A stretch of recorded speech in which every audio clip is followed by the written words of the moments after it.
இந்த எக்ஸாமில் யாரெல்லாம் அப்ளை பண்ணிட்டு ப்ராப்பராக படிக்காங்களோ, ப்ராப்பராக படித்ததை ஒரு டெஸ்ட் பேஜ் போடுதாங்களோ அவங்களால மட்டும்தான் ஈஸியாக வந்து அப்பாயின்மெண்ட் ஆர்டர் வந்து வாங்க முடியும். ஃபஸ்ட்டு சிலபஸ் தெரியணும். அந்த சிலபஸை தாண்டி படிக்கக்கூடாது. சிலபஸை மட்டும் நல்லா இன்டெப்த்தாக படித்தா மட்டும் போதும். ரெண்டாவது, கொஸ்டினை பார்த்த உடனே வந்து ஃபஸ்ட்டு உங்களை கன்ஃபியூஸ் பண்ணணும், உங்களை பயப்பட வைக்கணும். அப்படி பண்ணும்போது மட்டும்தான் நீங்கள் பயந்துக்கிட்டு கன்ஃபியூஸ் ஆகி அந்த கொஸ்டினில் வந்து மிஸ்டேக் பண்ணுவீங்க. அப்போ தான் உங்களை வந்து ரிஜெக்ட் பண்ண முடியும். ப்ரீவியஸ் இயர் கொஸ்டினை பாருங்க, சிலபஸை தாண்டி நீங்கள் ஒருபோதும் படிக்க வேண்டாம். சிலபஸில் என்ன டாபிக் இருக்கோ அதை மட்டும் நல்ல இன்டெப்த்தாக படித்தா மட்டும் போதுமானது. அதே மாதிரி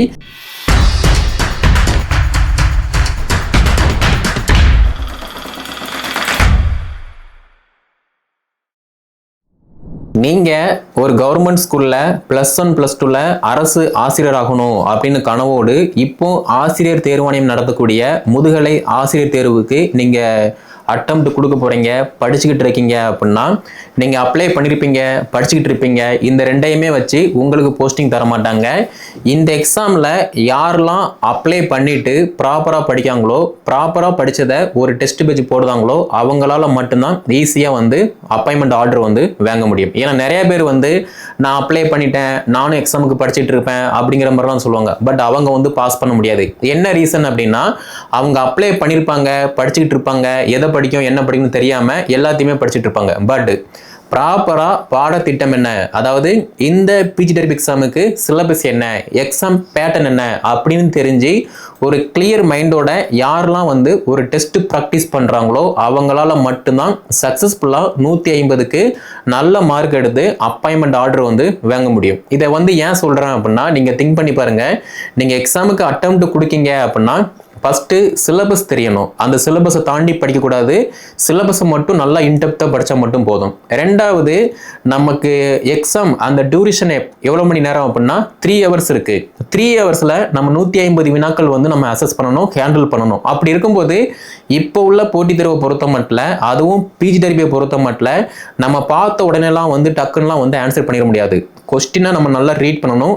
இந்த கொஸ்டினுக்கு இதுதான் ஆன்சரா அப்படின்னு நமக்கு வந்து தெரியணும். அப்படி இருக்கும்போது மட்டும்தான் அந்த வினாவுக்கு சரியான பதில் வந்து நம்மளால கொடுக்க முடியும். அதே மாதிரி கொஸ்டின் பேட்டர்னை பொறுத்த மட்டும் இப்போ உள்ள கொஸ்டின் எல்லாமே கொஸ்டின் மட்டுமே அரை பேஜுக்கு 3/4 பேஜுக்கு வந்து அவைலபிளாக இருக்கும். ஆன்சர் வந்து ரொம்ப ஷார்ட்டாக இருக்கும். நம்ம நல்லா டெஸ்ட் ப்ராக்டிஸ் பண்ணும்போது மட்டும்தான் இந்த ஸ்ட்ராட்டஜி வந்து நமக்கு தெரியுமே தவிர, சும்மா அப்ளை பண்ணிட்டேன் நானும் படிச்சுட்டு இருக்கேன் அப்படிங்கிற மாதிரி இருந்தீங்க அப்படின்னா கண்டிப்பாக இது வந்து பாசிபிளே கிடையாது. ஓகே, நீங்கள் அப்ளை பண்ணிட்டீங்க, படிச்சுக்கிட்டு இருக்கீங்க, டெஸ்ட் ப்ராக்டிஸ் பண்ணினீங்கன்னா மட்டும்தான் இந்த பேட்டர்ன் எல்லாமே தெரிய வாய்ப்பு இருக்கும். அதே மாதிரி OMR சீட்டை பொறுத்த மட்டும், நான் ஸ்கூலில் ஒர்க் பண்ணுறேன், நானும் டிஎன்பிசி எக்ஸாமுக்கு வந்து ஹால் சூப்பர்வைசர் போயிருக்கேன், இதெல்லாம் வந்து மேட்டரே கிடையாது. ஆனால் இந்த எக்ஸாமை பொறுத்த மட்டும் OMR சீட்டை இப்போ நீங்கள் ப்ராக்டிஸ் பண்ணுறீங்க அப்படின்னா ஒரிஜினல் எக்ஸாமில் OMR சீட்டில் எந்த மிஸ்டேக்குமே இல்லாமல் 9வது கொஸ்டினுக்கு ஆப்ஷன் பி தான் ஆன்சர் அப்படின்னா அதை வந்து நீங்கள் செட் பண்ணுவீங்க. ஆனால் நீங்கள் ப்ராக்டிஸே இல்லாமல் டைரெக்டாக எக்ஸாமுக்கு மட்டும் நான் வந்து OMR சீட்டை ப்ராக்டிஸ் பண்ணுவேன் அப்படின்னு இருந்தீங்க அப்படின்னா கண்டிப்பாக OMR சீட்டில் உங்கள் பேரை செட் பண்ணும்போதே பார்த்தீங்கன்னா மிஸ்டேக் பண்ணுவீங்க. அதே மாதிரி வினாக்களை பொறுத்த மட்டும் நீங்கள் 3 மணி நேரம் இருக்குது.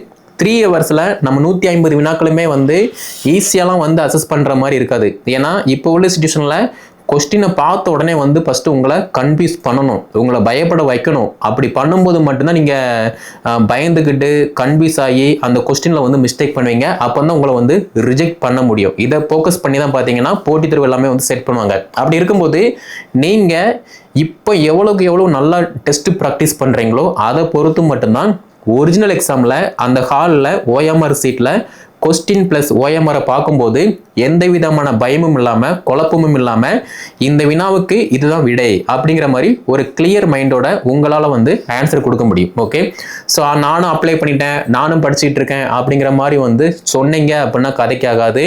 அப்ளை பண்ணியிருக்கேன், படிச்சுக்கிட்டு இருக்கேன், ப்ராப்பராக வந்து டெஸ்ட் ப்ராக்டிஸ் பண்ணுறேன் அப்படின்னா நீங்கள் சக்ஸஸ்ஃபுல்லாக 150க்கு ஒரு 110 மார்க்கு 130 மார்க் எடுத்து சக்ஸஸ்ஃபுல்லாக வந்து அப்பாயின்மெண்ட் வந்து வாங்குற மாதிரி இருக்கும். ஓகே, முக்கியமாக நம்ம கிட்ட உள்ள டீச்சர்ஸ் வந்து பார்த்தீங்கன்னா குரூப்பில் வரக்கூடிய எல்லா டெஸ்ட்டையுமே வந்து OMR சீட்டு வந்து உங்களுக்கு அப்டேட் பண்ணியிருப்பாங்க.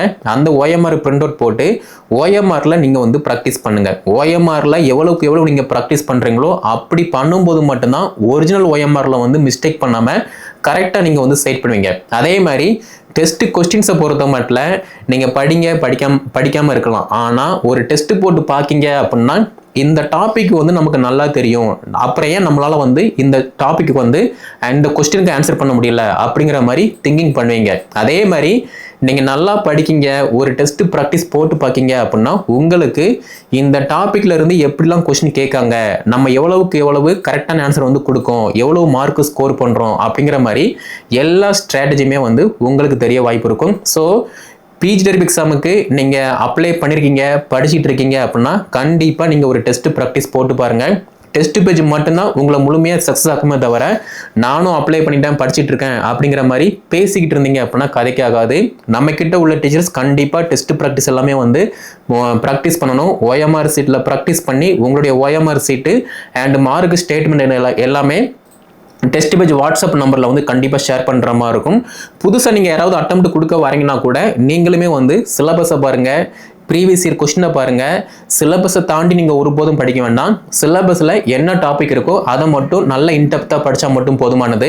அதே மாதிரி நீங்கள் ஒரு டாபிக் படித்தா கூட அந்த டாப்பிக்கில் இருந்து ஏதாவது ஒரு டெஸ்ட் பேஜ் வந்து போட்டு பாருங்கள். அந்த டெஸ்ட் பேஜில் எப்படி கொஸ்டின்ஸ் கேட்காங்க அப்படிங்கிற மாதிரி உங்களுக்கு நல்லாவே தெரிய வாய்ப்பு இருக்கும்.